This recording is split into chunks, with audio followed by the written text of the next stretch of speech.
చంద్రబాబు కూటమి ప్రభుత్వం రాజధాని పేరుతో సాగిస్తున్న భూ దందాకు సహకరించే ప్రసక్తే లేదని అమరావతి ప్రాంత రైతులు తేల్చి చెబుతున్నారు.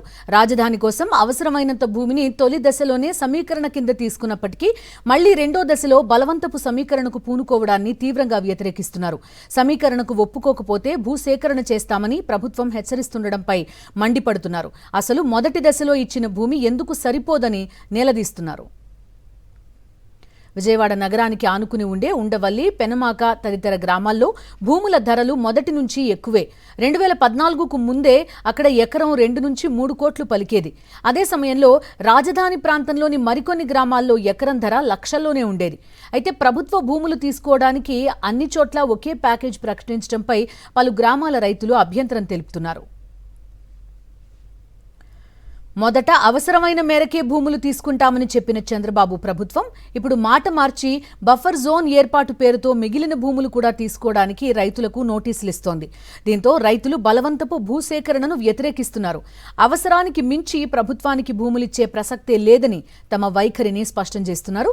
ఈ నేపథ్యంలో ఈ నెల 20న భూసేకరణకు వ్యతిరేకంగా పెద్ద ఎత్తున నిరసనకు రైతులు సన్నాహాలు చేస్తున్నారు. ఇక్కడ రైతుల పరిస్థితి దయనీయంగా ఉన్నాయి.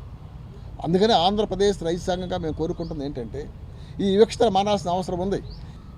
వాళ్ళకి ఇచ్చిన హామీలు మొత్తం కూడా తొంగలో తొక్కి మరలా U1 జోన్ ఎత్తేసి ఆ U1 జోన్ ఎత్తేసిన ప్రాంతాలలో ఇవాళ లేఅవుట్లు వేసేసి, అంటే ల్యాండ్ పూలింగ్కి భూములు ఇవ్వన్న ప్రాంతాలలో కూడా ఆ లేఅవుట్లు వేసేసి అక్కడ రైతులు భయాప్రాంతులకు గురి చేస్తున్న పరిస్థితి స్పష్టంగా మాకు కనిపిస్తూ ఉంది. అందుకనే మేము చెప్తా ఉన్నాం, రైతుల్ని కూర్చోబెట్టి మాట్లాడి వాళ్ళ అంగీకారం తీసుకొని ఆ ప్రాసెస్లో మీరు వెళ్ళాలి.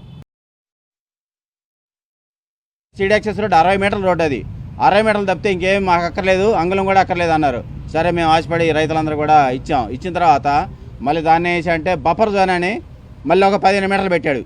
ఇప్పుడు ఉదాహరణకు నా పేరు ఉంది, నేను ఇచ్చాను భూమి, ఇచ్చిన తర్వాత నా పేరు పేపర్లో వచ్చింది, అంటే బఫర్ జోన్లో కూడా నా పేరు వేసారు. అంటే నేను ఇవ్వడానికి కింద లెక్కగా మరి ఇట్లాంటి నిర్బంధం చేస్తూ ఉంది ప్రభుత్వం. మా పని ఎట్లా ఉందంటే పని నుంచి పొయ్యిలో పట్టేట్టు అయిపోయింది మా పని. ఇప్పుడేమన్నా మరి ఇవ్వన్న పొలాల్లో కూడా